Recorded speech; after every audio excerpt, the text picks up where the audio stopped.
make your day richer than it was before. Got some good times knocking upon your front door. It's the Richard Wilmore Show.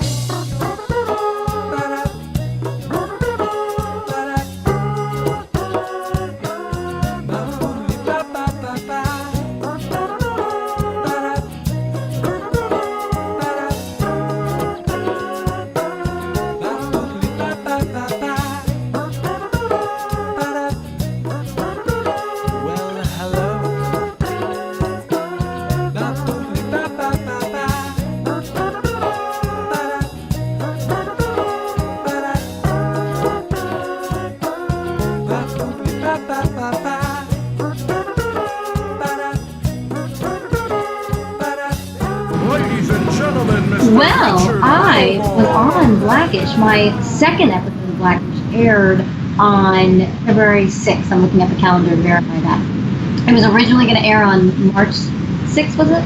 And they pushed it up. They sometimes change the date on me. How dare they? How dare they? What was that like? Can you talk a little bit about like the first time going to the show, what that was like, how that felt, and then going back and kind of... I mean, those are some powerhouse actors you're working with. Absolutely. I remember the first time I was on set of Blackish for my first episode, I will never forget the moment where Tracy Ellis Ross arrived on set. I had an earlier call time, and for whatever reason that day she had a later call time. So when she arrived on set, I was already there filming with Anthony Anderson and some of the actors that play the twins, that play the kids.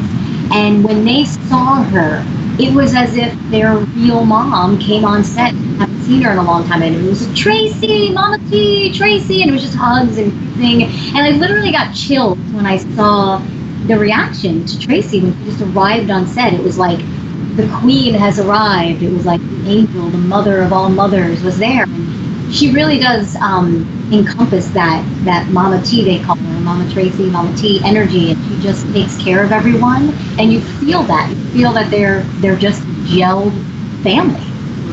Yeah, I've heard that about that show, that they're all very... Of course, on every TV show you hear about how everybody hates everybody, of course, but usually it's the opposite, I would assume. But yeah, I've heard that her and Anthony get along so well that it's like a family, really.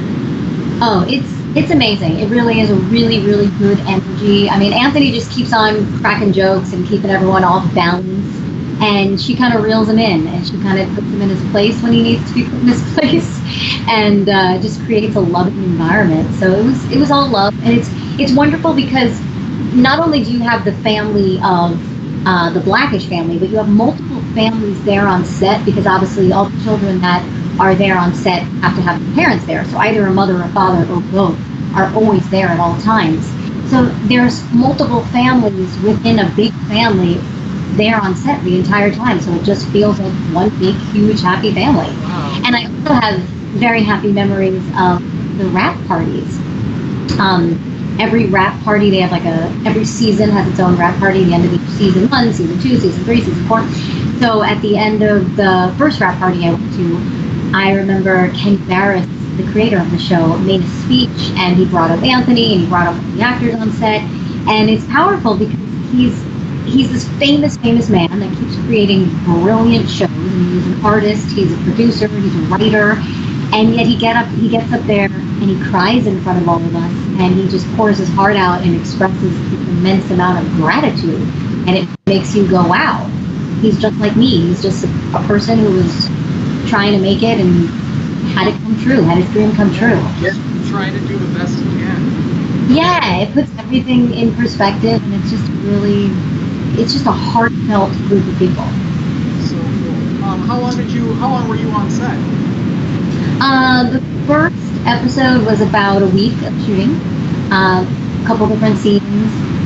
One of the fun scene was when Anthony got to jump in the pool. That was like a little bit more of a complicated scene. It always depends like how long each scene takes based on what's going on, how many people, are there extras in the scene, are there not extras in the scene, are there children in the scene, are there not children in the scene. So I had a couple scenes in the first episode. So that was about like a week worth of shooting.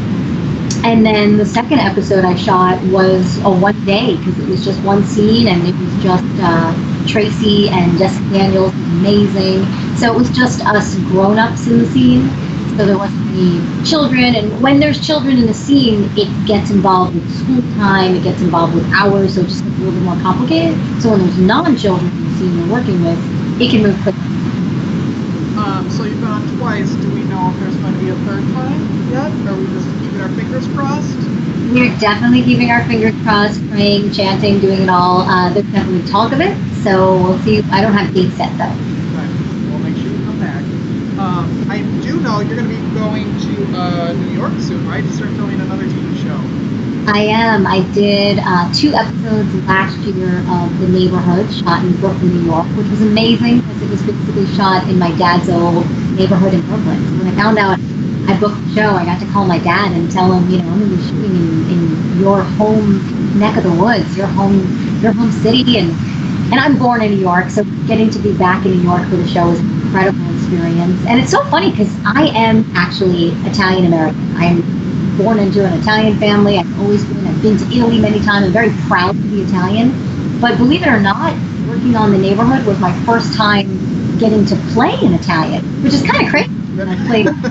It's like, it was weird. I played Southern, I played Latina, I played all these other things that I guess I look like or I could work with, but I never really played what I actually am until last year being on set of The Neighborhood. It was a great experience. I got very close with Louis Lombardi and Paul Benedictor and all these amazing actors, and it was a lot of fun. I mean, it was going back to what I grew up with. Can you tell me a little bit about The Neighborhood, kind of what the show is about, and where they can watch it? Yeah, absolutely. Well, you can't watch it yet because it's not out yet. Right. But think 1980s, Brooklyn, New York, Sopranos. So think mafiosa time. And it's funny to me because there's so many shows that are very successful nowadays that take place in the 80s, including Stranger Things, including so many shows on Netflix are taking place in the 80s. So it's a lot of fun to be able to get to wear big, huge 80s hair and 80s eyeshadow, 80s makeup, and getting all decked out in those costumes was a lot of fun. So think Sopranos. That's going to be a great show. I'm excited. I'm very excited. It's super fun. There's a lot of fighting. There's a lot of yelling and screaming and passion. I mean, when you have Italians getting together, food, there's making love, there's fighting, yelling. There's just a lot of fire. And that's just before you are even rolling cameras, I suppose. Exactly. My guess. Is it harder to food on set was really, I will say the food on set was always very authentic, just Italian food. We always had catered from somewhere that was very authentic Italian. It's like and there were so many Italians on set, not just the actors, but I mean extras and family members, and it was really like you're just immersed in the world. I couldn't imagine shooting that show anywhere else but in Brooklyn, New York. I mean, you needed to immerse yourself, and the accents. Yeah, I basically kept the accent for the entire 2-3 months I was in New York shooting. Is it more difficult to play an Italian American or someone else? Like, is it almost harder to not overdo it when you're still acting? Does that make sense? The question is it difficult to overact when you're sort of playing yourself? Like, you're playing an Italian American, so like, is that almost like you have to keep yourself in check more to not overdo it, or is it easier to play yourself? I think every time you play any character, it becomes a part of yourself, and you have to find, through acting, you have to find, through the story, you have to find the similarities and the differences, and even justify, everything has to be justified. So even justify why you're doing what you're doing, why you're saying what you're saying. So what happens a lot of times when you're in a world, just wrapped in this world of a story, you kind of become one with the character. So the amount of confidence that my character, Virginia Rizzo, has, the amount of grittiness and just honesty and bluntness, I took a lot of that and just started incorporating it in my own life. And a lot of her impulsive actions and her passion, her fire, that's all within me. It's just a lot of times I, as Christina Derosa, have to tame it because of the situations I'm in. But it really is fascinating when you're working on a character, when you're working on a story, I'll say, more than even a character. You just become immersed in the world. So you buy into all the given circumstances and you buy into everything you're doing, and you just keep justifying why you say what you say and why you do what you do. So then it doesn't feel like a character, it just feels like an extension of yourself. Does that make sense? That totally makes sense, yeah. You also work with a really awesome organization that I want to talk about.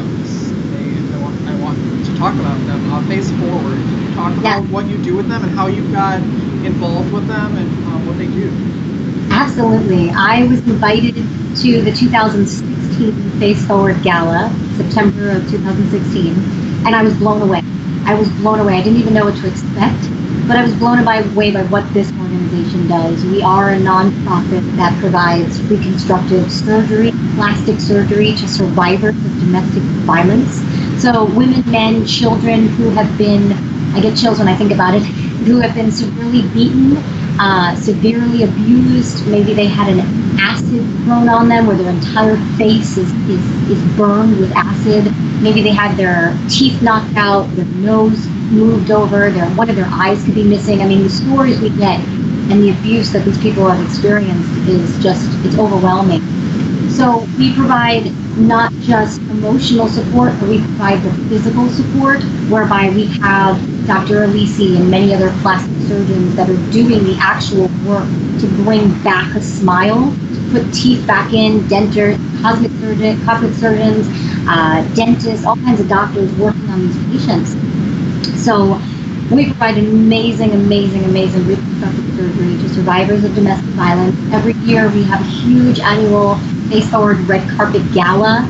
It is fancier than any black tie wedding you've ever been to. Last year we had Grammy-winning performer Robin Thicke perform, and the year before that we had Nelly perform. So we always have celebrities, we always have performers, and we raise as much money as possible for our patients, for our survivors. And the amount of money we raise the most amount of money we raise is at the gala. We have other events throughout the year that raise money for the patients as well. But it costs a lot of money to sometimes fly these patients from India, from wherever they're coming from Africa. I got very close to a boy who was brutally abused by his teacher in Kenya. We did some work on him. And sometimes they have to come back for multiple surgeries. It's not just one surgery because the work is so intense, it's so much. And we also partner with other nonprofits. So we do the reconstructive surgery, we do all the physical work, and then we'll partner with someone else that will house them. We'll partner with many other organizations that maybe will help with language barriers. They might come from other countries and not speak English. So I get very involved. I'm a board member, I'm a Face Forward board member. And I help raise money, I help bring awareness, I help find other ways, other partners, other sponsors, people who can help advertise, who can have other events in addition to the Face Forward Gala, have other events and help out with as many ways as possible as I can help out. Also, of course, helping the patients when they come from different countries or when they come from America, just really taking them out for a good time, taking them out to lunch, taking them out to pizza, taking them out to a movie or whatever they might want to do to just kind of forget about their past and just focus on having fun and being in joy. I might get them a facial, get them a manicure, something to feel beautiful, something to feel like, empowered. And a lot of times at these board meetings, we have the patients come and speak. And that's when you just have to hold back tears and keep it together because it can get very, very emotional. And actually my favorite part of the Face Forward Gala in September is when you do hear the patients speak and talk about, tell their stories. Because it's just amazing that they've survived so much, and yet in order to work with Face Forward, they have to prove that they are willing to make a difference, not just physically, but emotionally, spiritually, mind, body, soul connection. They want to change for the better.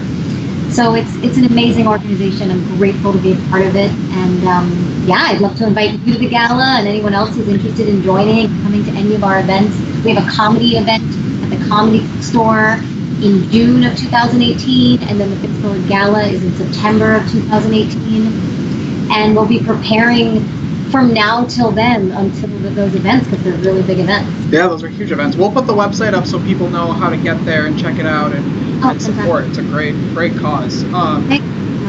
What are you doing in 2018 besides all of the stuff we've been talking about? Any big plans? Absolutely. Well, I'm also producing. I partnered with an amazing female producer, and we're producing for Lifetime. We're producing for Darrow, female-based thrillers. So there's a real theme in my life about empowering women and connecting with other women, which feels like it's just right on. And travel, I got some travel plans as well. I'm finally planning on going to Argentina this December 2018 and Vietnam. I sponsor 2 little boys from Vietnam. And I finally want to go visit them because I've been sponsoring them for years and I've never made the trip yet. So travel is definitely on the bucket list and definitely on the 2018 list. Well, I'm always available for travel. Yes, I know. I'll hold your bags for you. Absolutely. Thanks for being here. Thank you so much for having me. I appreciate it. Anytime. If you want to travel to Texas and hang out with me, let me know. Where in Texas are you? San Antonio. San Antonio. I've only been to Austin, Texas. It's the only place in Texas I've been to so far. It's a good place to go. It's like an hour from San Antonio. I've been there only once since I moved here. It's really fun here. It's fun. They have all those food trucks and lots. I like the. They have the motto like "Keep Austin Weird." Yep. Is there a San Antonio saying or not motto? that I know of yet. You'll have to make one up. It'll be I'm going to. I'll tagline them for them. Okay. Hashtag San Antonio blah blah blah. Exactly. I'll figure it out. They'll rename it after me. All right. Do you have any fun plans for today? Today I have nothing. I'm going to take my dog for a walk after this interview because he's whining because I haven't had time yet today. Okay, so you have a dog and a cat. Yes. Do you want them? I'm good right now. I don't want to take your pets away from you. I will put them in a box tomorrow. What are you doing today? Anything good? I have such a busy day actually. I was at a really fun event for a friend of mine, Katarina Van Durham, who is the owner of Viva Glam magazine. I was supporting her today, and we had this red carpet event at Cinema Secrets, which is a makeup store in Burbank. And then tonight I have a class that I'm going to. So every Wednesday night I go to a certain class, so I'm excited about that class. And just preparing and working hard and loving life. Awesome. That's what it's all about, right? It is. I think gratitude is the best attitude. That's one of my mottos. So hashtag gratitude is the best attitude. Maybe I'll steal that for San Antonio. There you go. You can steal it. You can have it. Thank you. I'll loan it to you. Thank you. Well, congratulations on all your success. I'm very excited for you. Thank you so much. I appreciate you. Thank you. We'll chat later. All right. Have a good one. All right. Thanks. You too.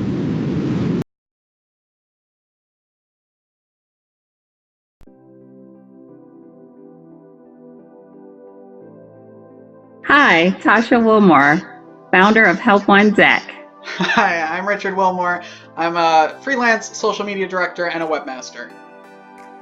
Help On Deck provides customized administrative support to business owners that will help you get through your day and achieve work-life balance. And I get the small business owner back to work because time spent maintaining your online presence is time away from work. Welcome to Two Owners Walk Into a Meeting. We're glad to have you.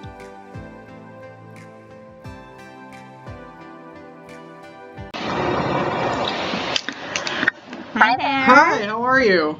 Good, how are you? I'm good. This is not a play on your name. She just needs to be here. Oh, no problem. Look who's sitting with me. Come here, Lacey. Come here. Say hi. Oh, that face. I want it. All about it. Can I trade you? So what's your cat's name? This one is Kyoko. Oh. And then I have sweet. another one Hi. named Winnie, and then I have a dog named Slade. Oh, cute. What kind of dog? He's an Australian cattle dog mix Oh, nice. with a bunch of other things. I don't know. He's a big baby. Okay. 70 pounds of crying and whining. Okay. Yeah. Oh, well, I have this little one, Lacey, and then my puppy is at doggy daycare. He's a schnoodle. Oh, and really? he's, yes. He's so cute, but he's totally, I call him spirited and energetic. So he has to go burn some energy off daycare. When I have people, because the studio is in my house right now, so when I have people come over for interviews, my dog goes to daycare. That's his play date with his friends. Yeah, I think the only part of cattle dog that's in him is his energy. Okay. It's just constant all day running around, crying to get outside. He is not an indoor dog. Aww. Yeah. Anyway, thanks for hanging out with me. Sure, of course. Happy to. You seem very busy, huh? Yeah, things are great. I've been doing a lot of traveling and speaking, and so things have been really good. I'm busy writing my next book, so I'm working hard on that. And yeah, I mean, just also being a mom and, doing lots of stuff. So how did you get into this kind of mindset and lifestyle? So it's interesting. The story is in my first book. The universe really pushed me towards meditation and self-care. It's funny, people hear the title of my first book, Hot Mess to Mindful Mom, and they say, were you really a hot mess? What was your life really like? And I say, I was, but I didn't know it at the time. I didn't know it until I wasn't anymore. And it's a really cool story that's in the book that I sort of, all these signs kept coming, and then I figured out I needed to be meditating, even though I had no idea what it was, didn't know there were benefits, nothing, but I tried it. And as soon as I tried meditation, I was immediately hooked. Even though I was clueless, when I sat down for that first time, it was the first time in my life that I was ever quiet and wasn't doing a chore or something for my family or talking on the phone or watching TV. It was just me, and it felt so good. And I didn't have any expectations because, again, I didn't even know there were benefits of meditation. I was just doing it. And then I started to notice a huge shift and transformation in my life where I started to feel less anxiety and stress and feel more confident and be more patient with my family, and just all these wonderful changes. Started sleeping better, all sorts of things. And I was like, well, the only thing that's different in my life is that now I'm meditating, so it must be doing something. I'll keep going. And that was how this whole thing started. And then once I noticed even more transformation and change, I decided it was really the best thing that ever happened to me. And I wanted to teach others. And that's when I got trained to be a teacher and then started writing. And it's like all gone from there. Wow. What did you do before that? I had a long journey of finding my path. A twisty, windy one where I say everything, I learned lessons from everything I did, and everything brought me more toward what I wanted to do. But I started off as an event planner. I graduated college and I worked for Enron, and I planned those like huge crazy parties that you read about and everything. And so that was a great job, but it was very stressful and I didn't think I could sustain event planning. So then I started doing development at a private school. And then I realized I really don't like asking people for money. So development is probably not the best job for me. But I love being around the kids. So I decided I wanted to be a teacher. So I went back and got my teaching certification, and I taught kindergarten. And then I had my own kids. And then I stayed home with them for a while. And that's when I started meditating, and then really realized teaching. I love teaching, but I wanted to teach other people about meditation and mindfulness and self-care. Yeah, so you do a lot of travel and a lot of speaking engagements, correct? Yes. I mean, how did you, so you write this book and you're like, you know what? People need to hear this. Obviously the response is awesome. Like, how do you have that courage to say, yeah, people are going to show up when I'm there? I'm going to try this. Trust and faith. It's interesting. I never set out to be a writer, but like I said, with meditation, the universe kind of pushed me. And there was this weekend a couple of years ago where I had this burning desire to write an article. Okay, I had never thought about writing articles before, and I just couldn't shake the feeling. And I sat down and I wrote this article in 20 minutes. I called it Everyday Spiritual. And it was about the things I did every day to bring spirituality into my life. And I didn't even think about it. And I on a whim submitted it to Mind Body Green. Literally, this was like a divine download, I swear. And I sent it and I didn't think about it. And then 2 days later, I got a message in my inbox, congratulations, your article has been published. And I was like, oh, that's so cool.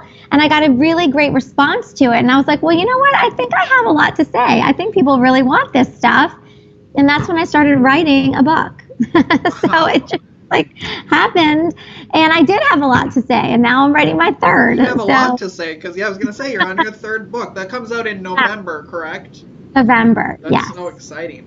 The response has been great, which is, of course, I feel like that is sort of, my friend Jen Snyder, who's a family photographer, has a hashtag mom reality where she takes photos of the crazy, like, not perfect parts of her life. You know, she's a photographer, so everything in her photographs is perfect, but she really emphasizes on the not perfect but great family parts of life. Yeah. And she has such a great response to that. And I think everyone's looking for that of like, you know, I'm not a Pinterest mom. I'm not but I am a person. Authenticity. Yeah. That definitely happened with me. I had my own journey along those lines. I think there can be a lot of judgment and comparison because people paint this perfect picture on social media of, you know, curated what they want people to see. And part of my journey was really learning that people want to know that about you. When I started teaching, I thought, well, I have to look like I have it my act all together all the time, or who's going to want to learn from me?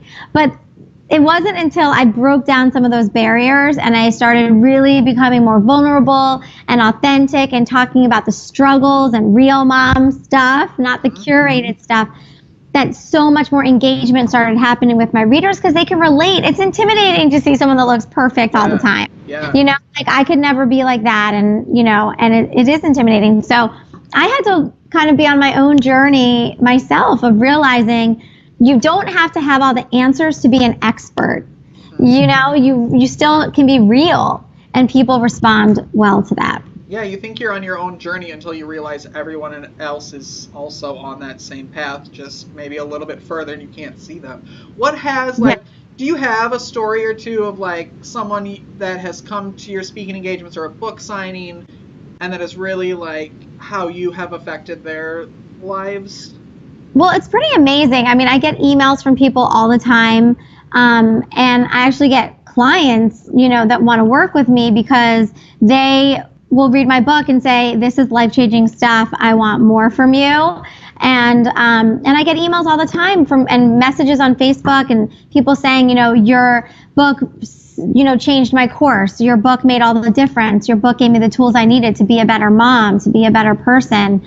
And when I get those, that's why I do what I do. You know, I put myself out there so much because if I can help even one person, hopefully I'm helping, you know, thousands of people, hundreds. But when I get that one email from someone, it just is why I do this. And so there's so many. I feel very fortunate and grateful that people do reach back out to me and let me know how it's affected them. It's weird when you put it out there to help someone else and then you realize, oh, they're also helping me. Like, you're not, you know, like, oh, yeah, there is a little selfish part about it, I guess, that, yeah, I am being helped. That's so nice. Like, well, and also I'm helping myself. I mean, it's everything I write. It's things I practice and teach, but writing about it is also amazing reminders for me. And sometimes it's something like maybe I had like fallen off with a little bit or I haven't practiced in a while. I'm like, that's so good. I'm going back to that. And I'm amazing. Yeah, oh my God. And then there's times where I have off days like everybody does, and I'm not my most mindful self. Maybe every once in a while there might still be a hot mess day, and I'll go, I should really read my book. Like, I need my book. And it's funny, with my third book, it's just the way synchronicities happen is unbelievable. So my third book that I'm writing right now is called 1 Minute to Zen, and it's all about 1 minute meditations. Oh. And it's like, there's other stuff too, but then there's going to be 40 tools you can use in 1 minute to combat stress and anxiety. And the week that I signed the contract to write this book was the same week that I was diagnosed with inflammatory arthritis. Oh. And what I realized was I was using the 1-minute meditations like every second to help myself deal with what was going on with me medically. And of course, it hit me. I was like, I'm writing this book for everyone else, but I'm really writing this book for myself too. And the timing was just so crazy that it was just another one of those cool universe things. I think writing is so therapeutic. Like, Yes. sometimes maybe if I'm angry and I write an angry text, I write it and then delete it because I feel like then it's sort of just for me, like just getting those words out, maybe not with your actual mouth, is sometimes I think so important. And that journaling can be like that too. Yeah, Journaling, totally. Which part of your books are sort of journals, really, like. Because they're really personal. Yeah. I mean, so personal. Before the first one came out, I had like a panic attack the night before it came out. I was like, oh my God, people are really going to read this. Like, people are really going to know this stuff about me. And then once they did, I didn't care anymore. Was it weird kind of at first of like, oh, people are going to know like how that transition sort of went of like, I'm a teacher to someone that people might recognize or, email me like strangers. Is that weird? No, to me it's cool because my goal with my books is to help people, and no one's going to magically know I exist or my books exist if I don't really put myself out there. I think for me it was more the personal stuff, like stories from childhood and struggles from growing up and issues around money and family stuff. And I think it was kind of scary a little bit to put some of that out there, but it was also really freeing because I was like, this is me and this is my history. And I just don't want any of it to be a secret anymore. It was very freeing. That's so important and empowering. Like, that's a really good message to get across. Of like, I like that. What would you say to someone who is sort of on the opposite side of that and is afraid of being authentic and not maybe following their dreams and passions? Well, you don't want to live with regret in life. I feel like you're never going to regret the things you do, because whether they turn out good or bad, you're going to learn a lot of lessons from them. You're only going to regret what you don't do. So for the book example, I could have thought about writing a book for the next 5 or 10 years and wished I was doing it, or I could just have sat down like I did and just written it. And if 10 years had gone by and I hadn't, I would have really regretted that. So no matter what came of it, I knew I did it. And I feel like anything in life is like that. As far as the authenticity, it is really freeing to just be yourself. And sometimes it is kind of scary, but I said this to a client this morning. I said, everyone has their stuff. And someone else's stuff might look different and you think it might look better. But if everyone threw their stuff into a pile, I used like kind of not as nice words, but if everyone threw their stuff into a pile, you would still pick back your own stuff. You know how to deal with it. You know what it is. You're not going to risk taking his stuff over there that might end up being worse. Yeah. So own your stuff. It's your stuff. It's your history. It's what makes you you. And there's nothing to ever apologize for that. That's so true. God, I love you. Besides the book this year, what else do you have planned? What's going on in 2018 for you? So working on the next book, traveling to do more speaking, which has been really exciting, and getting out into different communities and meeting a lot of people. Lots of important family stuff. My son's bar mitzvah is coming up, and we gotta wear a mom hat. I live on the baseball field from February to July, so that's what I'm doing mostly then. Really, the book. It's due in July. So until then, that's it. And then doing as much speaking as I can. Love it. And then come back. Staying out with everybody, on Instagram and Facebook and all of that. Yeah, you're very easy to get a hold of, and I love that. Yeah. Just DM her on Instagram, and she'll get back to you. Yeah. That's right. Your website, hotmestomindfulmom.com. Yes, very easy to find me. We're running out of time, so because I don't want to take all day, but I could talk to you all day. Is there anything else you want to shout out at me that you want to make? Thank you for having me. You can find my books on Amazon, at Barnes & Noble. Find me on Instagram at Hot Mess to Mindful Mom. And I have an awesome Facebook community, Hot Mess to Mindful Mom community on Facebook, which is really authentic and real and people connecting. And so that's a really cool place to be too. Awesome. We'll put all of that up on the screen. Somehow I'll figure that Awesome. out and people can get a hold of you. Thank you. Thanks for having me. Thank you. Anytime. Come back in November and hang out and talk would- about the book. yeah. All I right. would. Thank you. Bye. Bye. Make your day richer than it was before. Got some good times knocking upon your front door. It's the Richard Wilmore Show.